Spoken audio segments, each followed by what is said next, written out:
Welcome to Trot Talk, an equestrian conversation with the American Saddlebred Horse Association. I'm your host, Tuffy Owens, and for our podcast, we're exploring the equestrians behind the horses, influencers in the industry, sharing their stories and giving a leg up to our community.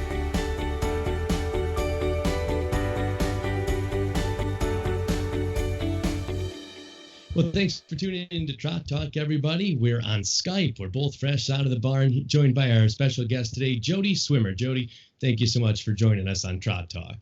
Oh, thank you so much for having me, David.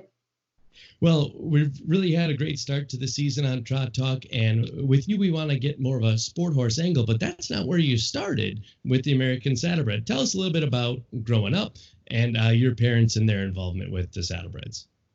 Yes, well, I've always had saddlebreds. Mother and dad raised them, and I was fortunate enough to campaign the horses that they raised when I lived in Kentucky, which was a long time.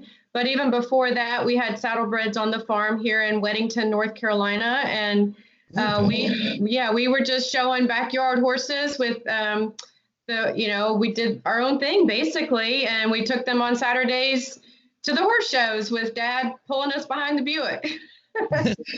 Did your parents grow up with horses?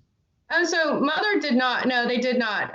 Mother snuck away with her allowance money and rode with her little friend down the road, I think with any horse that she could find, and didn't tell her parents. And then in college, she took riding lessons and didn't tell her parents. And then the deal is when we lived inside the Charlotte city limits, of course, this was in the 50s, Mr. Walker basically owned all the property, but a mile away, he still kept a farm. And so when I was born, Mom would stroll me to the barn, and she would take riding lessons with Mr. Walker. And Mr. Walker finally said, you have to buy a horse. And so, that's how we started with saddlebreds. Mr. Walker had saddlebreds. Yeah. And that's the thing. I mean, everywhere you go, you're going to take a lesson with a specific horse, and that's the horse that's going to speak to your soul. And it's funny that that's the one that got going. Now, the breeding end of it, they bred a lot of horses, and you showed them any horses in particular that really were special to you growing up? Well, growing up, we didn't breed them. That was actually after I was an adult and actually lived in Kentucky. They started a breeding program after that. Mother had good mares, and so she started breeding. But growing up, I had my first pony horse was a mitt. She was a good mutt, basically. She was an eventer. And so she was a little bay mare that had some Hackney and some Morgan and some Saddlebred, and, who knows? But, that was my first pony horse at 8 years old. And then after I started outgrowing my love, they bought me Twisty Miss from Carl. And I'm terrible with names. I can't think of Carl's last name at this point, but he was a trainer down the street. So she was a three-gated pony. Okay. Yeah, we've got a lot of three-gated ponies. One of myself, I had a three-gated pony, and my co-producer Ashley Saunders had a three-gated pony as well, a little sport model. But so three-gated, great. And mine was also a mix. She was saddlebred in Hackney, and she was a sporty little sucker. Yeah. So growing up as a kid, what other hobbies did you have besides the horses? Well, probably not a whole lot. I was always a horse girl. So they bought me Lovey at 8. And so, you're consumed with getting to the barn and riding. And that's what we did. I mean, I always loved to run in the woods with the dogs and that sort of thing. I swam. But this was before Title IX. So girls really weren't doing other sports per se, Yeah. So I was always a horse girl. Always had the advantage of horses, though. Yes. Always had the addiction. Yes. That's right. Yeah, you talked about the mutt pony being an inventor. So sport horse, adjacent there. Where did that kind of love of the sport horse disciplines come from? Just from growing up and just wanting to ride anything and everything? Well, I guess you could say that. Love, I think because she was an event horse and did some dressage, always gave me that feeling of, quote, on the bit. I didn't know what on the bit meant back then, but that's the feeling where they just naturally come around and go to the bridle correctly. And so I think that because of her, that feeling is always what I've sought with my saddle horses. And I was fortunate enough to ride with Fran Crumpler, who taught that way, the correct, correct going to the bed and teaching the horses correctly. So, and of course, back when I was growing up, we rode wild all week, and most of the time, no bridles and definitely no saddles, because that just took too long. And then you had to clean the pack. So it was just easier to go bareback. So we rode wild all week without saddles, and, just riding and racing and riding through the woods. It was all country back then. So, and of course, it was the 60s, and, we kind of raised ourselves anyway. So, yeah. I just did a clinic in the UPHA conference. We did a clinic down in Kentucky, and Kim and Fran were panelists to judge in Louisville this year. So they're still. I saw that. What did you do with Fran when you were riding with Fran? I mean, what horses did you have? What divisions did you like to show in? Okay, so, Fran helped me with the little 3-gaited pony, because I kind of got stuck with her. She was Twin Pines Desdemona was her name, and we called her Twisty Miss, but her registered name was Twin Pines Desdemona. And we met Fran, and she helped me teach the mare how to go the bridle correctly. And my biggest event with her was we were reserve world champion in the qualifying division. Then I think we were 4th in the championship that year. And then we won everything else around here, state, the North Carolina state and all that. So I had Fran help me with Twisty, was my first pony. And then I didn't have horses for a long time after that. And then she ended up in Kentucky after I was an adult, and they had Saperstein standing up in a stall somewhere, and she took Saperstein, and we just won everything and all, 5-gaited divisions with him. And I was reserve world champion again with him in the 5-gaited Kentucky State Fair classes. And after Saperstein, there was, I think I rode Great Days Token for Mom. And I had, oh my gosh, I'm drawing a blank on he was a 4-year-old when we had him. Oh, I'll think of it in a minute. He ended up being a great equitator for a lot of kids. Oh, yeah. Oh my gosh, I'm terrible with names. It's terrible that I'm forgetting his name, but yeah. And then I had Hawkcrest. So we had a lot of good horses. Fran always took my little cheap horses, and we did well. So, our backyard horses and the horses we raised, you've always done very, very well. Yep. I was very, very fortunate to compete with the big names in Kentucky. Well, you talked about, for a while you didn't ride. One of the things that I focused on over the first few episodes of this Trot Talk podcast is people going away, as they begin their professional life, and then coming back to the horses.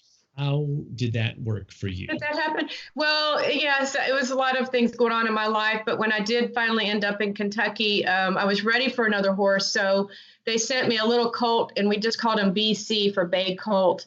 But he was I remember his registered name. It was Quick's Folly. And with BC, I was on my own. And so, oh my gosh, he was at Rock Creek. I had him close to me for a while. And we rode those trails at Seneca and Cherokee Park as fast as we could. And so we had so much fun.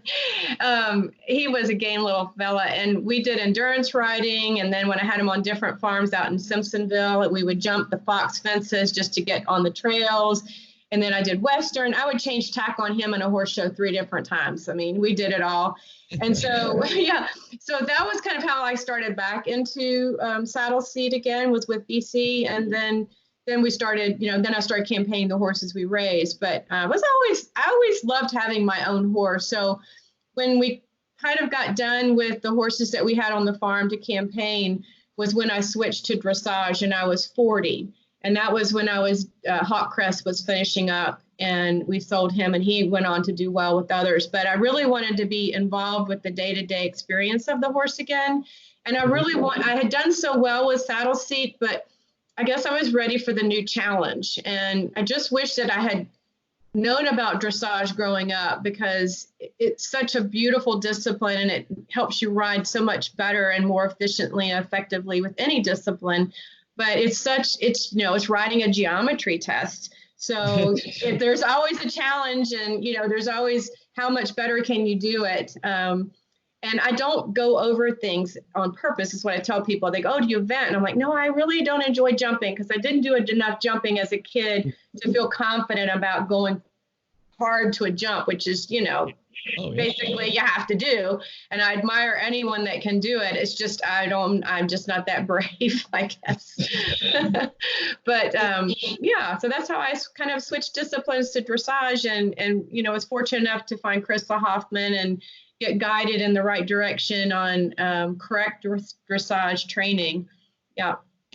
Well, there's a overlap between saddle seat and dressage. A lot of the principles are similar when they're done right. Now, we'll talk a little bit more about that in segment 2. Okay. We'll talk about your upcoming in dressage career there from the time you were 40 and on to now. We'll be right back with Trot Talk.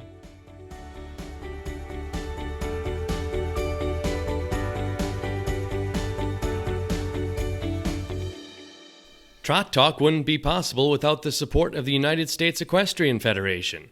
USDF is dedicated to uniting the equestrian community, honoring achievement, and serving as guardians of equestrian sport for every horse lover.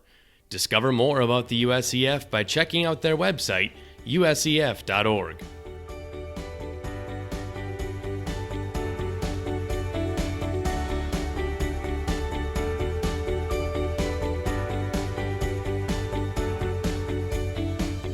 Well, welcome back to Trot Talk with Tuffy. We're joined by Jody Swimmer, and we've been discussing her start coming up in the saddle seat world. And now we're going to go switch gears into the dressage world and talk about her work with saddlebreds. Did you start out with saddlebreds in the dressage world, or did you go with more of a normal route? Well, a little of both. We did have a horse named David's Tea Time, and so he was my first foray into dressage. Unfortunately, he was incredibly naturally gaited, and so much so that in dressage you have to have a good canter, a clear canter, and he really did not. He wanted to rack, so he just wasn't going to make it as a dressage horse. And I was so fortunate to place him with Rob and Sarah Byers as an incredible. Sarah said he was their 4-gaited lesson horse because they just skipped the canter with him. But after that, I did cheat on Saddlebreds, and I bought a Hanoverian Thoroughbred Cross, and I spent what I thought was a lot of money on her. I loved her. She was a pretty bay mare, but she really couldn't do the upper levels, and we got stuck. So I brought her back to the farm, and my dad's comment when I took her off the trailer was, "How old is she?" And I said, "I think she's 12 or 13." And he went, "Oh crap, she's going to live a long time." because I couldn't sell her because I don't sell horses, So anyway, good news is she got a rider on the farm. But after Maggie didn't make it, then I went back to my saddle horses, and that's long story short. I did find George, aka New York City Slicker, and bought him as a coming 2-year-old from Chris and Bill Knight. And so Well, yeah. Now tell us about this horse, because that's a horse. I mean, when you're reading about you online, that's a horse that's really prominent, the New York City Slicker horse. Yeah, well, we're still going at it. We're still trying hard for those last 2 scores for Grand Prix. We've made it all the way up the levels, and we're both learning it together. And he is an incredible individual. He tries. He's brilliant, and he's hot. He's a saddlebred, but I never will forget, every time, sometimes I try to ask him to pee off and he'll start to rack, and I hear Bill Knight going, "Once I teach them to rack, they never forget." So we're still going at it. We're working hard this winter, and I've got a great new coach here in the area, which is saving us from going crazy and helping us learn the last foundation skills for hopefully getting that together in the ring. Well, explain how you're talking about those last couple scores. How does that different levels? So at each level, in order to get the scores, you need a 60% by 2 different judges at 2 different shows. So that would qualify you to get your medals for the individual, for the rider. And there's different requirements for the horse at the different levels. But as you go up the levels, then the requirements it's a lot harder to get those scores, but you only have to get those 2 scores at from 2 different shows at 2 different judges. So it's a 6.0 will get you the score twice. Yeah. And then with the level you're trying to get to is the highest level you can go. Yeah. About this particular horse that you said, this is a good dressage prospect. I mean, what are you looking for? In any dressage horse, but in this one in particular. So when I picked George out, I will admit I wasn't like overly overwhelmed with, oh my God, this is an amazing individual. But he conformationally you want to look for a horse that's built in thirds and has, so that their neck is not overly proportioned from the rest of their body, which a lot of saddle horses want that really high upheld neck. And we want something that comes out of the withers a little bit better. So it's not straight up and down. We don't want an overly long back, and we prefer to have a round croup. George has a flat croup, but again, I can't afford what, a perfect horse would look like. So and what I looked at more and what I look at more is when they're at liberty, do they have a nice ground covering trot? And then when they canter, is it a clear 3-beat canter? And especially when they're at liberty, will they do a clean flying change? Do they have a bounding canter? And George had all those things. Well, now, showing a saddlebred in the dressage world, has it been a bit of an uphill battle for you? I mean, have judges, have taken his breed into consideration and said, oh, saddlebreds can't do dressage? Have you run into any of that, or have they been pretty? I would say 99% of the time, it's really just about, is he performing the movements correctly and to the letter, and is it accurate, and is it through, and all those things that you're objectively supposed to be looking for. I will say that there has been a little bit of breed prejudice, but it's interesting that one judge that I know that was particularly breed prejudice, because my friend was scribing, which is when they write down what the judge is saying at each movement. The judge mentioned to my friend that only warm bloods belong in the dressage arena, which I wrote her up, because you can do that at the end of the show, because that's not right. Dressage is a discipline, not a breed. Right. But I really feel like I just try to overlook that, because if you just go in and ride your ride, which is what I did with Saddle Seat as well. I never had the most expensive horses at all. But if you go in and ride correctly and present correctly and look like you're enjoying yourself and do your job, hopefully all you can ask for is to be treated fairly. And that's all I've ever asked for. And I will say that I have ridden with many very well-renowned clinicians, and they are all very positive about George, and now the baby, because I have a baby as well. And it's really just being about correct, and riding correctly. So, I ignore things like that. Scores.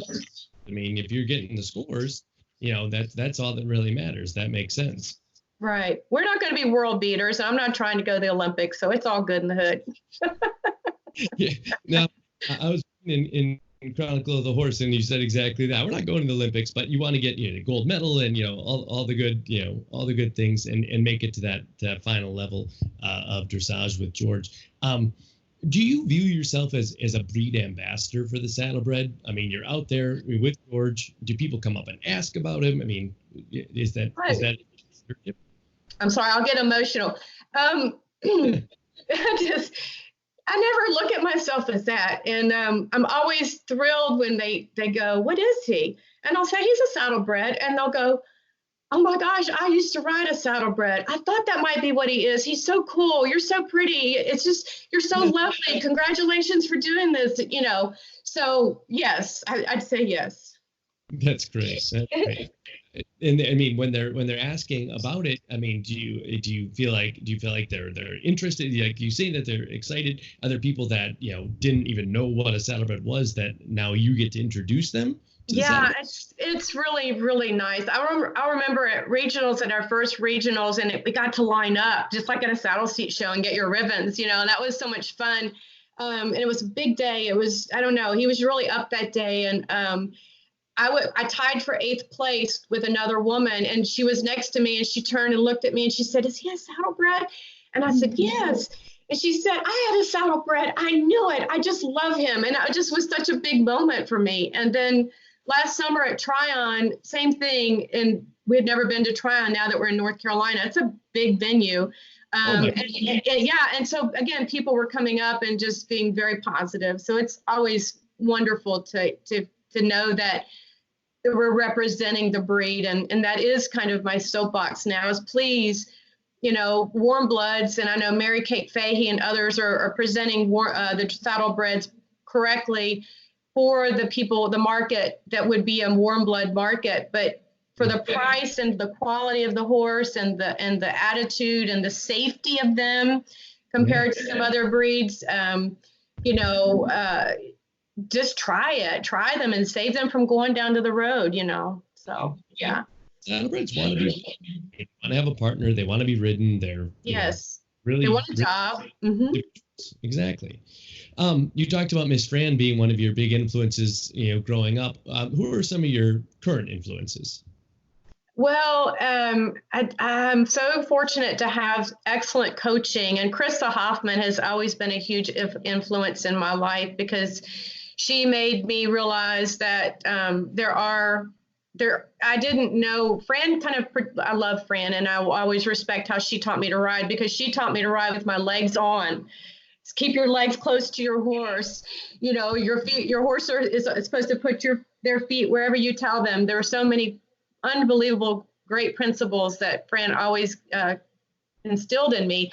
But Krista was the turning point in my dressage career, because she made me realize that I could ride dressage, because I had some other instructors kind of try to take everything away from me that I knew I could do, and I just didn't understand.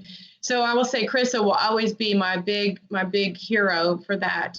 Currently, I have Melissa Allen is coaching me, and she's an incredible coach, and bringing in Olympians to help give us clinics in this area. So there are so many. Andrea Kroll, who will never hear this, was helped me in Louisville as well, and she's amazing. So yes. We want all people to talk. I know, but she doesn't do social media and things like that. So. It'll be YouTube. She can figure that out. Yeah. What are the biggest challenges that you faced along the way? Biggest challenges was finding good dressage instruction. I didn't know where to look and seek that out. So I had some really bad starts with, and then finding a saddle to fit me and then to fit the horse. And now I understand better how to do all those things. But those were big obstacles, because if you're not in a saddle that fits you or the horse correctly, it's really hard to sit the trot and do all those things that you need to do. It's a challenge. So especially when you ride a saddlebred and they've got a lot of hock action. They're bouncy. What was it about this particular saddle that worked so well for you, and what kind of saddle is it? We'll give them a free plug. Yeah, it's a Luke Childrick. It's a French brand. And Danny Banner is a female. She came to the Louisville area, I don't know how many years ago, but I was able to hook up with Danny, and she's another one of my great influencers, by the way, after Krista moved away. But she fit me, and the saddle is what you would call a semi-custom saddle. So she figured out all the different parts from all the different types of saddles that Luke Childrick makes and fit the horse and fit me. And brilliantly did it with the baby off of pictures. Unbelievable, because she never even met the little horse, and she went ahead and she fit another saddle just off pictures that fit us both perfectly. So it's what you would call a close contact saddle. So I put some of my saddle seat friends in it, and they feel okay in it, because you still have good contact with the horse instead of kind of being perched up on a saddle, I guess. So yeah, that was a big changing moment for me. And that was after my hip replacement. So that helped a lot too. Unbelievable. Game changer. You had a hip replacement too? I did. One of those anatomical things. And kind of what you're born with. And then with the 50s, things kind of fell apart a little bit, but it's all fixed now. It's all good. Tell you what, there's a lot of horse trainers that end up having hip replacements, and they come back, and well, the hard part is keeping them from getting back on a horse too soon. I'm a physical therapist. I broke all the rules. Don't tell your clients. Oh no, she knew. Sure. What's a success that you're really proud of? Something that you've done that you're really proud of? Well, it's not actually horse related, but I'm really proud that I went back to school at 47 and became a physical therapist at 51. Yeah, that was hard. That was hard on my husband. It was hard on the family, but probably the best thing I ever did. Yeah. I always wanted to be a physical therapist, and for all the reasons, I'm very fortunate to now have my license. Yeah. But horse related, I think just getting my medals, training a horse up the levels by myself. A horse that's a little bit anatomically challenged. I'm a little anatomically challenged, but we're making it happen. Yeah, that's a big accomplishment. That's great. The successes and the things that you're really doing well these days. In our final segment, we'll talk a little bit about the future holds and how you see the saddle seat and dressage crossover and things that we can do to maybe get a job for every horse that's out there. We'll be right back on Trot Talk.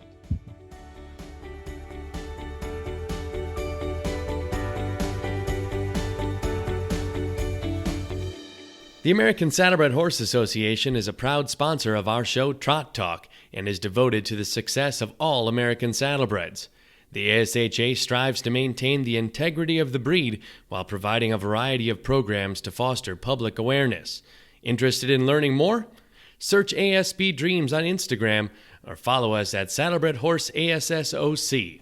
Let's get back to the show.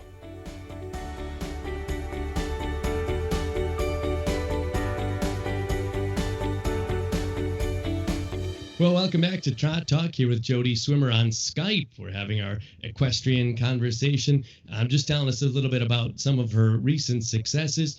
And I wanted to talk to you, Jody, a little bit about finding a job for every horse. We kind of touched on a little bit, a horse that maybe isn't going to make it as a saddle seat horse, that are not going to go in the gaited stake at Louisville. But there's a lot of jobs out there for these horses. And help me kind of tell people a way to help them find those jobs. Certainly. I'm thrilled to do that because that is my true soapbox. They are not, we're just looking for quality horses with good conformation, with three clear gaits. Crystal Hoffman always said, we want the same thing that you want in saddle seat, but again, those horses are probably not going to be available to us. But we want a horse with a neck that doesn't go straight up, a little more out in the withers, freer in the shoulder, not bending at the knee so much, but reaching out of the shoulder, and a good hock action. Doesn't have to be extraordinary, extravagant, but that beautiful bounding canter is going to be very helpful. Clear walk.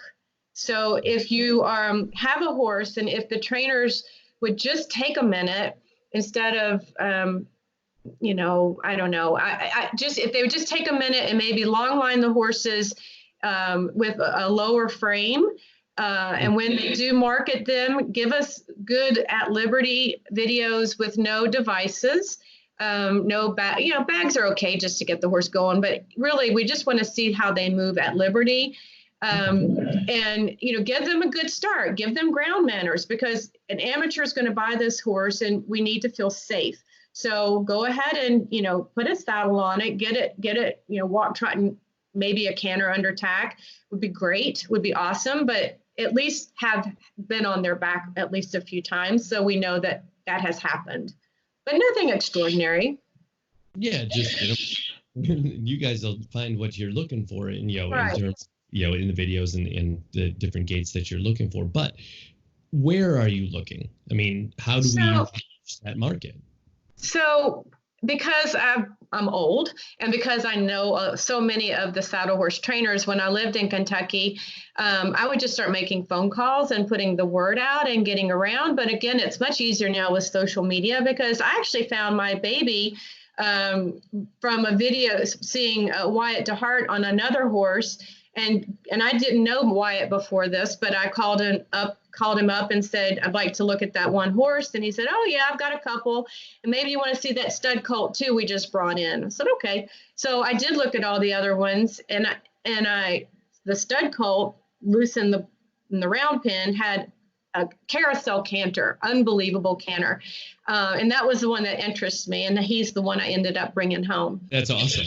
Yeah. So, really just making phone calls, because I know the trainers have horses that they need to move. And if you make a reasonable offer, they usually take it. And, especially right before the auctions, because they're moving stock. Yeah, exactly. They want to find a job for that horse, no matter what it is. They want that horse to have a job. Right. What's something that you haven't accomplished yet, or try, or maybe something that you haven't tried yet but you hope to? I know we talked about the gold medal. Is there anything else that you haven't accomplished yet but you want to try to? Well, I mean, the thing is with George and with my own personal goals, I mean, of course, every dressage rider dreams of getting a gold medal. I'm not going to tell you I'm obsessed with the gold medal. I'm more thinking about what new things we can teach the horse and learn and perfect and own. And it's just all about the connection. So it's always about, no matter what horse, can I teach it the correct connection?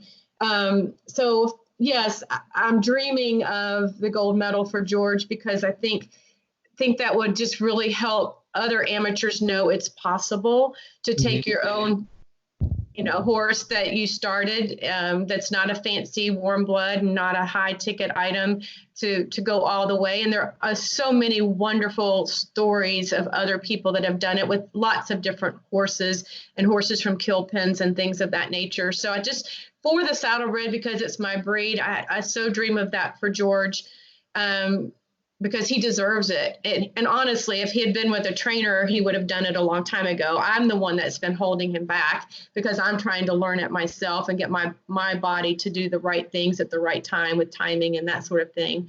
And I hope that with this little one, who is so different than George, conformationally, his personality, he's just a completely different horse.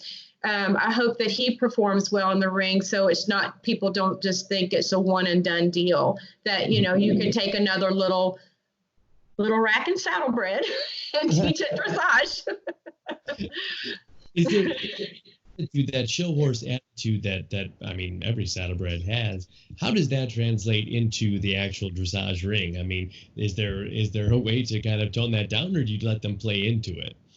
Well, I mean, you want to manage tension. I mean, you want to do that with any horse at any horse show, but especially with dressage, if they have too much tension, then they're going to show it in their neck and their gaits, and the judge will score you down for that.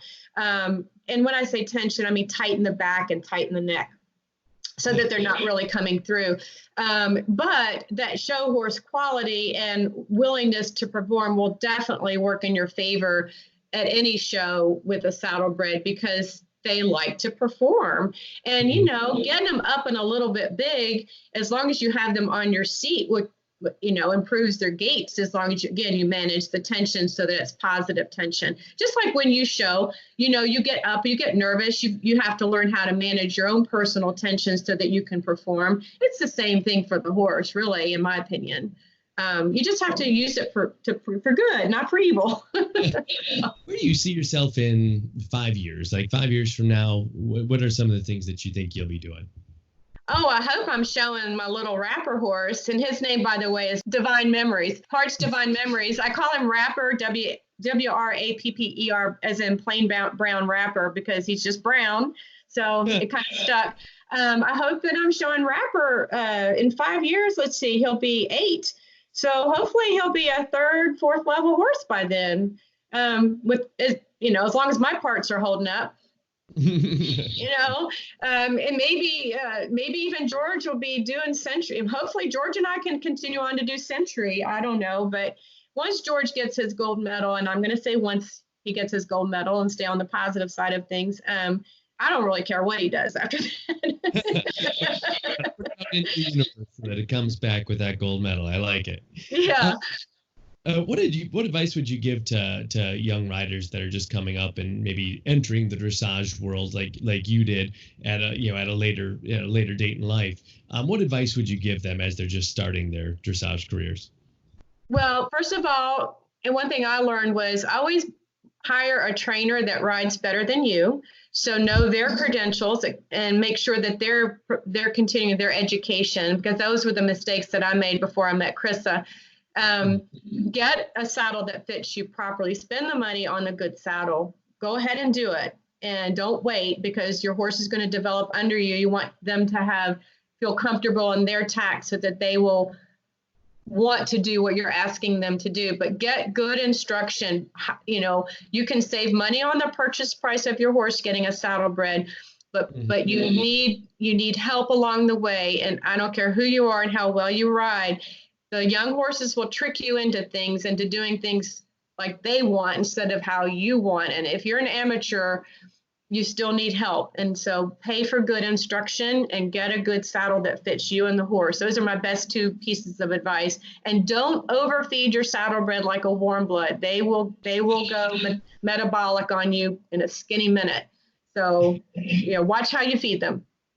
Man, that's great advice all the way across the board.